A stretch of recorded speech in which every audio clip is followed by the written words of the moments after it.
ये जगह किसी रहस्य से भरी थी, क्योंकि यहाँ से बाहर निकलने की कोशिश करने वाले इंसान को मौत की सजा दे दी जाती थी। 2014 में हुए एक एक्सीडेंट के बाद जब इस सीक्रेट एजेंट की आंख खुलती है तो वो खुद को सन 4028 के एक अजीब से टाउन में पाता है। और सबसे हैरान कर देने वाली बात यह थी, उस टाउन के लोग अब भी यही मानते थे कि वे सन 2000 में जी रहे हैं, जबकि सच्चाई तो यह थी कि पिछले पूरे 2000 सालों से उन्हें बिना बताए एक डेंजरस सर्वाइवल प्लान का हिस्सा बनाकर रखा गया था, क्योंकि बाहर की असली दुनिया तो बहुत पहले, लगभग 2000 साल पहले ही खत्म हो चुकी थी। अब इसी टाउन के पास के घने जंगल में अचानक ईथन की आंख खुलती है। ईथन एक सीक्रेट सर्विस एजेंट था जो अपने पार्टनर के साथ एक टाउन में अपनी ऑर्गेनाइजेशन के 2 गायब हुए फेडरल एजेंट्स को ढूंढने के मिशन पर था। लेकिन एक्सीडेंट के बाद अब उसकी हालत बहुत खराब थी।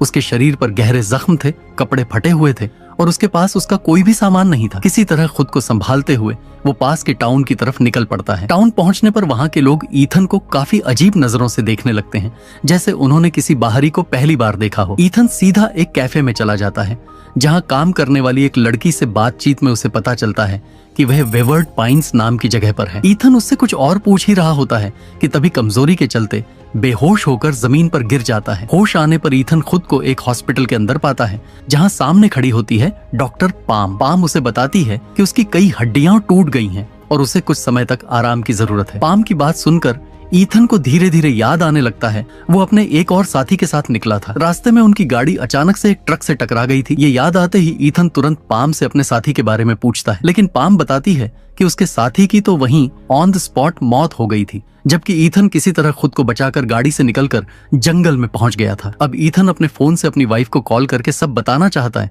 लेकिन पाम के मुताबिक उसका फोन और आइडेंटिटी कार्ड पुलिस स्टेशन में है, जिन्हें वो बाद में जाकर ले सकता है। फिलहाल उसे आराम करना चाहिए। लेकिन हॉस्पिटल में कुछ घंटे बिताने के बाद ईथन को सब कुछ बहुत स्ट्रेंज लगने लगता है। पूरे हॉस्पिटल में पाम के अलावा कोई और डॉक्टर नहीं था। माहौल इतना अजीब था कि ईथन अब वहां और नहीं रुकना चाहता था। वो जल्दी से कपड़े पहनता है और बाहर निकल पड़ता है। हॉस्पिटल का कॉरिडोर सुनसान था, न कोई पेशेंट दिख रहा था, हर कमरा बंद था। ईथन अब सीधा पुलिस स्टेशन पहुंचता है, लेकिन वहां भी गेट पर ताला बंद मिलता है। अब उसे लगने लगता है कि शायद इस गांव में कोई अजीब सी हॉलिडे चल रही है। थोड़ा आगे जाकर उसे एक बार दिखाई देती है, जहां वो फोन कॉल करने के इरादे से अंदर चला जाता है। बार टेंडर का नाम था बेवरली। ईथन उससे बात करते हुए फोन मांगता है और अपनी वाइफ को कॉल करने की कोशिश करता है, लेकिन बार बार कोशिश करने के बावजूद भी कॉल कनेक्ट नहीं होती। बेवरली उसकी बेचैनी देखकर उससे पूछती है कि आखिर हुआ क्या है। ईथन उसे अपने साथियों के गायब होने और अपनी हालत के बारे में सब कुछ बता देता है, लेकिन जैसे ही बेवरली उसके खोए हुए साथियों के नाम सुनती है वो तुरंत चुप हो जाती है, जैसे उसने कोई बहुत बड़ा राज सुन लिया हो। अभी के लिए बेवरली ईथन को एक पेपर पर एक एड्रेस लिखकर देती है और मुस्कुराते हुए ये भी कहती है कि अगर उसका मूड कभी खराब हो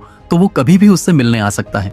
ईथन उस पेपर को पलटता है तो पीछे एक लाइन और लिखी होती है, वेवर्ड पाइन्स में कोई भी झिंगुर मौजूद नहीं है। ये बात पढ़कर ईथन थोड़ा कंफ्यूज तो होता है, लेकिन फिलहाल इस पर ज्यादा ध्यान नहीं देता और बार से बाहर निकल जाता है। पर तभी अचानक उसे पास की झाड़ियों से झिंगुरों की आवाज सुनाई देती है। आवाज सुनते ही थोड़ा सा शॉक होते हुए वह झाड़ियों की तरफ बढ़ता है। जैसे ही वह झाड़ियों को हटाता है उसे वहां एक स्पीकर दिखाई देता है और उसी स्पीकर से झिंगुरों की आवाज आ रही थी। ये देखकर ईथन सोचता है कि टाउन में जो कुछ भी हो रहा है वह नेचुरल नहीं है। थोड़ी देर बाद ईथन पास के एक मोटल में पहुंचता है ताकि वह रात वहीं बिता सके, लेकिन क्योंकि उसके पास पैसे नहीं थे, सुबह सुबह ही उसे होटल से बाहर निकाल दिया जाता है। अब बाहर निकलते ही ईथन को याद आता है वो एड्रेस जो बेवरली ने उसे दिया था। वह तुरंत वहां जाने का फैसला करता है, लेकिन उस जगह पहुंचते ही ईथन के तो होश उड़ जाते हैं, क्योंकि वह जगह किसी पुराने और जर्जर कैबिन की तरह थी। अंदर घुसते ही उसे एक भयानक नजारा दिखाई देता है। बेड से बंधा हुआ एक इंसान जिसकी कई दिन पहले मौत हो चुकी थी। जब ईथन पास जाकर उसका चेहरा देखता है तो वह हैरान रह जाता है। वो लाश किसी और की नहीं बल्कि उसके खुद के खोए हुए साथी की थी। ये देखकर ईथन बुरी तरह डर जाता है और सीधे पुलिस स्टेशन की ओर भागता है। वह वहां के शेरिफ को सारी बात बताने की कोशिश करता है, लेकिन शेरिफ का रवैया बेहद अजीब था। वह तो उसकी बात सुनते सुनते आइसक्रीम खा रहा था और किसी तरह की सीरियसनेस दिखा ही नहीं रहा था। आखिर ईथन के बार बार जिद करने पर शेरिफ उसकी कंप्लेंट तो दर्ज कर लेता है, मगर लापरवाही से कहता है कि वो थोड़ी देर बाद जाकर बॉडी को चेक करेगा। उसकी बातों से साफ झलक रहा था कि या तो वह झूठ बोल रहा है या फिर जानबूझकर किसी चीज को छिपा रहा है। ये देखकर ईथन वहां से बाहर निकलता है और किसी का फोन लेकर सबसे पहले अपनी वाइफ को कॉल करने की कोशिश करता है, लेकिन फोन अनरीचेबल आता है। फिर वह अपनी ऑर्गेनाइजेशन में कॉल करता है, जहां आखिरकार एक आदमी कॉल रिसीव करता है। ईथन जल्दी से बोलता है कि मैं ईथन हूं, मुझे अपने बॉस से बात करवाओ, ये मामला बहुत सीरियस है। लेकिन सामने वाला आदमी हर बार कोई ना कोई बहाना बना देता है और आखिर में वो कॉल काट देता है। अब उसके मन में एक ही बात साफ हो चुकी थी इस टाउन में कुछ बहुत गलत चल रहा है। परेशान होकर ईथन तुरंत बार में गया ताकि ब्रेवली से बात कर सके, लेकिन बार में आज ब्रेवली मौजूद ही नहीं थी। ईथन ने वहां मौजूद पार्ट टेंडर से ब्रेवली के बारे में पूछा तो उसने बताया कि ब्रेवली नाम की कोई औरत इस बार में काम ही नहीं करती। ईथन को यह सुनकर गुस्सा आ गया। उसने गुस्से में उस बंदे का कॉलर पकड़ लिया और उसे उल्टा सीधा सुनाने लगा, लेकिन तभी बंदा गुस्से में आकर ईथन के सर पर वार कर देता है। ईथन बेहोश हो जाता है और इस बार उसकी आंखें खुलती हैं तो वह फिर से हॉस्पिटल में था, लेकिन अब उसके हाथ पैर बांध कर रखे गए थे। तभी वहां एक साइकियाट्रिस्ट आता है और बताता है कि एक्सीडेंट की वजह से ईथन के दिमाग में एक बहुत ही खतरनाक ब्लड क्लॉट बन गया था। इसी वजह से वह अजीबोगरीब चीजें हेलुसिनेट कर रहा था। साइकेटिस्ट उसे यह भी बताता है कि उसी ब्लड क्लॉट को रिमूव करने के लिए जल्दी ही सर्जरी करनी पड़ेगी, लेकिन ईथन के हिसाब से जो उसने देखा और महसूस किया था वह पूरी तरह से सच्चाई ही थी। इसीलिए ईथन डॉक्टर पाम के सामने आते ही अपनी सर्जरी करवाने से मना करता है, लेकिन डॉक्टर पाम उसकी बात नहीं सुनते और एक इंजेक्शन देकर उसे बेहोश कर देती है। फिर सीधे ऑपरेशन रूम की तरफ ले जाती है। रास्ते में ईथन जैसे तैसे होश में आता है और महसूस करता है कि जो उसका स्ट्रेचर खींच रहा है वह कोई और नहीं बल्कि ब्रेवली थी। ब्रेवली हॉस्पिटल में ईथन की जान बचाने आई थी। ब्रेवली ने ईथन को होश में लाकर लिफ्ट में ले लिया ताकि वह हॉस्पिटल से बाहर जाकर नॉर्मली बात कर सके। इंजेक्शन के असर से ईथन को अभी भी चक्कर आ रहे थे, इसलिए सबसे पहले वह बाथरूम में छुप गए। बाहर की चीजें देखने के लिए ईथन ने जानबूझकर बाथरूम के कांच को तोड़ लिया था। तभी डॉक्टर पाम बाथरूम के बाहर आ पहुंचती हैं। ईथन तुरंत डॉक्टर पाम पर अटैक करता है और ब्रेवली के साथ वहां से भाग जाता है। खाली घर में पहुंचकर ब्रेवली ईथन से बात करती है और बताती है कि वह कई सालों से इसी टाउन में फंसी हुई थी और सन 1999 में टाउन में आई थी। यह सुनकर ईथन का दिमाग काम करना बंद कर देता है क्योंकि अब उसका कैलकुलेशन और एज बिल्कुल मेल नहीं खा रहे थे। ब्रेवली आगे बताती है कि जिस एजेंट की डेड बॉडी ईथन ने ढूंढी थी उसे असल में शेरिफ ने मारा था। इस टाउन में कुछ नियम थे कि कोई भी यहाँ से भागने की कोशिश नहीं करेगा। यह सुनकर ईथन और ज्यादा डर जाता है, लेकिन दवाई के असर की वजह से वह बेहोश हो जाता है और अगली सुबह जब उसकी आंख खुलती है तब ब्रेवली वहां से चली गई होती है। ईथन टाउन में वापस जाता है और इस बार सब कुछ नॉर्मल लग रहा था। पास में हो रही एक पार्टी में उसकी नजर केट नाम की महिला पर पड़ती है जो मरे हुए एजेंट के अलावा गायब हो गई थी। लेकिन सबसे चौंकाने वाली बात यह थी कि केट अपनी उम्र से काफी बड़ी लग रही थी। ईथन तुरंत अप्रोच नहीं करता और पार्टी खत्म होने तक इंतजार करता है। जैसे ही केट अपने पार्टनर के साथ जाने लगती है, ईथन उसका पीछा करता हुआ उसके घर तक पहुंच जाता है। रास्ते में उसके दिमाग में बस यही बात चल रही थी कि केट इतनी ज्यादा बदल गई कैसे, क्योंकि 1 महीने पहले तक ही उनका एक्स्ट्रा मैरिटल अफेयर चल रहा था और तब केट बिल्कुल अलग थी। ईथन हिम्मत करके केट के घर की डोरबेल बजाता है और उससे बात करने की कोशिश करता है। शुरू में केट अपने पति के सामने ऐसे दिखावा करती है जैसे कि वह ईथन को जानती ही नहीं। थोड़ी देर में वह अपने पति को किसी काम के बहाने से अंदर भेज देती है और ईथन को बताती है कि पूरे टाउन में हर जगह सीसीटीवी कैमरा लगे हुए थे और 24 घंटे उनकी हर मूवमेंट पर नजर रखी जा रही थी। इसीलिए केट ने ईथन से कहा कि वह अभी बहुत ज्यादा सावधान रहे। मगर ईथन का मन अभी भी यह जानने में लगा था कि केट इतने समय में इतनी बदल क्यों गई। केट के हिसाब से वह पिछले 12 साल से इस टाउन में थी, जबकि ईथन की जानकारी के अनुसार केट बस 1 महीने पहले गायब हुई थी। यह सोचकर ही ईथन का दिमाग दंग रह गया।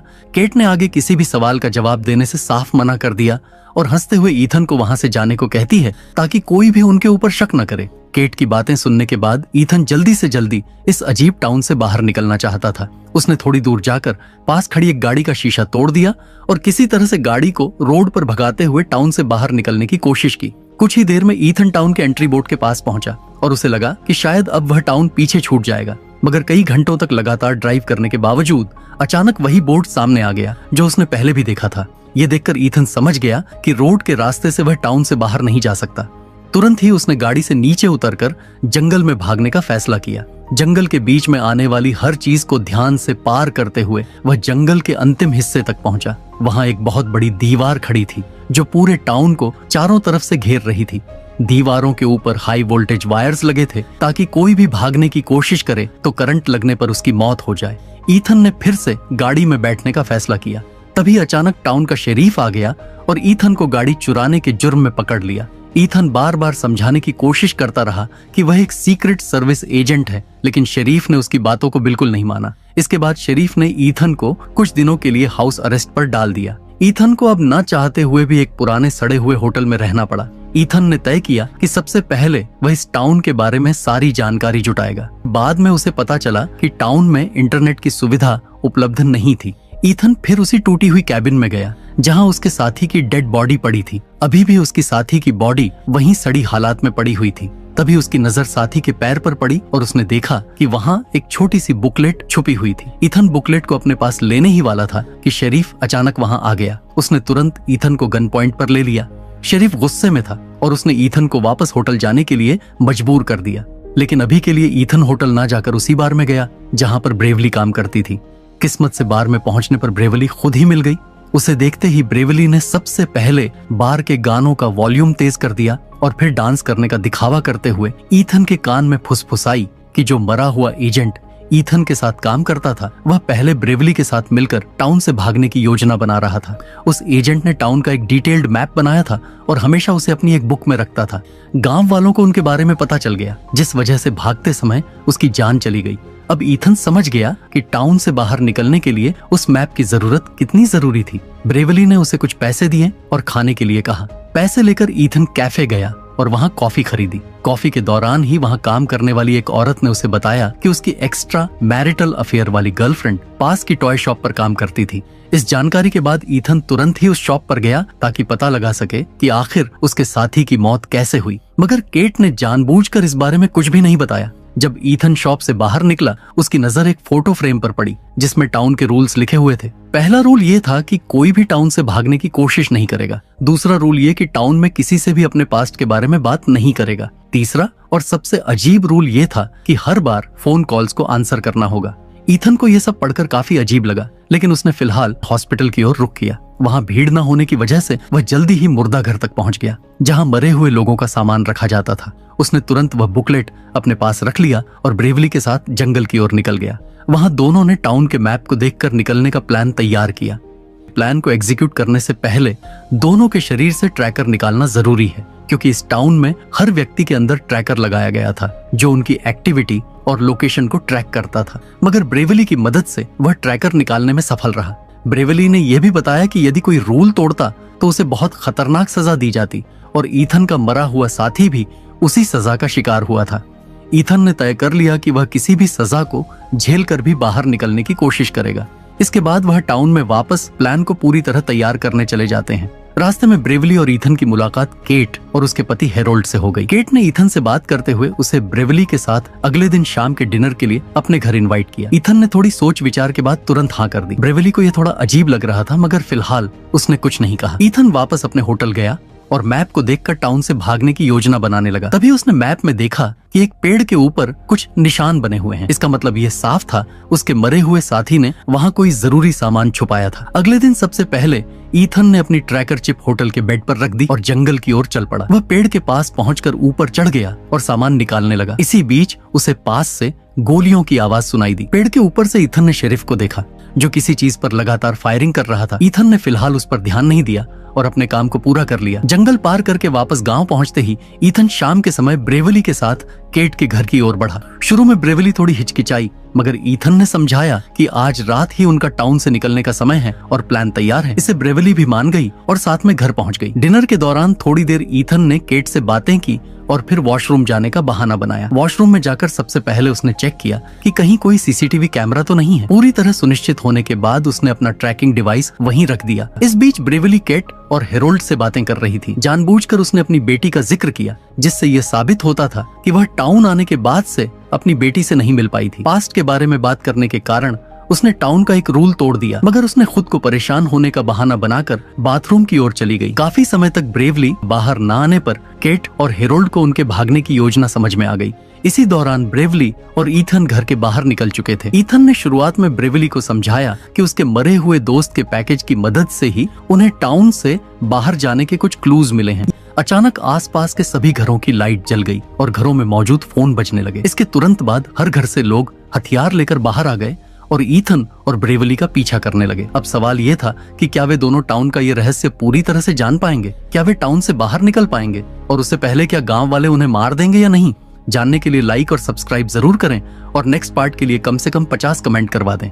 मैं हूं नैरेटर V8। मिलते हैं अगले डेडली कहानी में।